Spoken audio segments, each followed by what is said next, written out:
8 বছরে আয় হচ্ছে 15 কোটি টাকা, আর 1 বছরে আয় হচ্ছে 13 কোটি টাকা।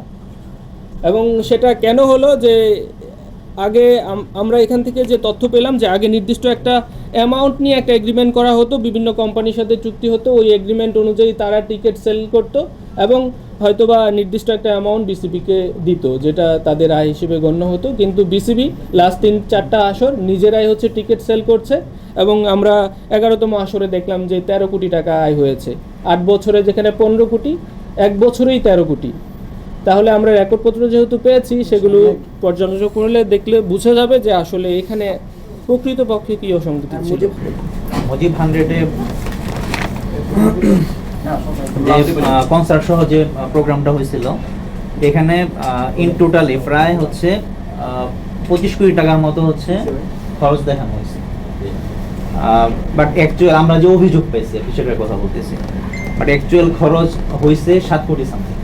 এখানে প্রায় 19 কোটি টাকা মানে খরচ দেখানো হয়নি, না দেখে সামহাও এটা সরানো হয়েছে কিছু, সেরকম একটু অভিযোগ পেয়েছে। তো এখন পর্যন্ত যেটা হচ্ছে এটার ব্যাপারে ফিনান্স ডিপার্টমেন্টের কাছে আমরা ডকুমেন্টগুলো চাইছি। তো আমরা যেটা এখন পর্যন্ত বুঝতে পারছি যে লাস্ট কিছু আমাদের অভিযোগ প্লাস হচ্ছে কিছু ডকুমেন্ট পর্যালোচনায় এখানে প্রায় 19 কোটি টাকা মতো হচ্ছে অ্যানোমালিস আছে। আর হচ্ছে এখানে টিকিট বিক্রি বাবদ প্রায় 2 কোটি টাকার মতো আয় হয়েছে। এটাও আমরা অভিযোগ পাইছি যে এই 2 কোটি টাকাও খরচ দেখানো হয়নি। তো সেই হিসেবে এই যে টাকা সরানো বা আত্মসাতের ইস্যুটা এখানে আরও একটু বাড়তে পারে, 20 কোটিও প্লাস হতে পারে। তো এটা আমরা এখন পর্যন্ত কনফার্ম হয় নাই, এটা রিলেটিভ ডকুমেন্ট এখনও পাইনি হাতে। এটা ডকুমেন্ট পেলে অ্যাকচুয়াল ফিগারটা আমরা বলতে পারবো। এটা অভিযোগের কথা আমি বললাম, এটা নিয়ে কাজ করতেছে। 8 আসরে হচ্ছে 15 কোটি টাকা আসছে টিকিট থেকে, আর 1 আসরে আসছে 13 কোটি টাকা। বিষয়টা তো স্পষ্ট, এই বিষয়ে এটা তো অভিযোগ। আসলে ফ্যাক্ট এন্ড ফিগারটা আসলে যখন ওনারা আরো ডিটেইল যাবেন তখন হয়তো ওনারা বুঝতে পারবেন বা ওনারা এই ব্যাপারে এক্স্যাক্টলি বলবেন।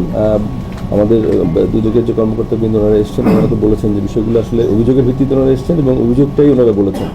তো এক্স্যাক্ট ফ্যাক্ট অ্যান্ড ফিগার এটা ওনারা ডিটেলস যখন দেখবেন বা তথ্যপত্রগুলো ওনাদের সামনে ওনারা পাবেন বা উপস্থাপন করা হবে, তখনই হয়তো ওনারা বলতে পারবেন। Thank you. সুজন ভাই, যে অভিযোগটা আসলে আসছে ওই সময়কার একমাত্র আপনিই আছেন, মানে ওই সময় আপনি যেহেতু প্রধান নির্বাহী ছিলেন, এখনো আছেন, তো সেক্ষেত্রে আপনি আসলে কিভাবে দেখেন ব্যাপারটাকে?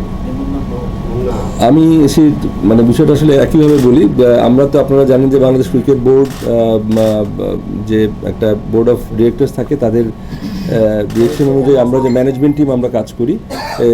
অ্যাজ এ ম্যানেজমেন্ট টিম আমরা বোর্ডের ডিরেক্টিভ অনুযায়ী যে সমস্ত কার্যক্রম এগুলো পরিচালনা করি বা অপারেশনাল ফোর্স হিসেবে আমরা কাজ করি। সেক্ষেত্রে আমাদের কাজ হচ্ছে যে বিভিন্ন সময় বোর্ডের ডিরেকশন অনুযায়ী কাজগুলো এক্সিকিউট করা। অ্যাট দ্য সেম টাইম যেমন দুদকের সম্মানিত কর্মকর্তারা এসছেন, ওনাদের রিকোয়ারমেন্টস অনুযায়ী আমরা আমাদের প্রয়োজনীয় তথ্যপত্র সংগ্রহ করবো। এটাই হচ্ছে আমাদের at this point of time exact requirements বলে আমি মনে করি।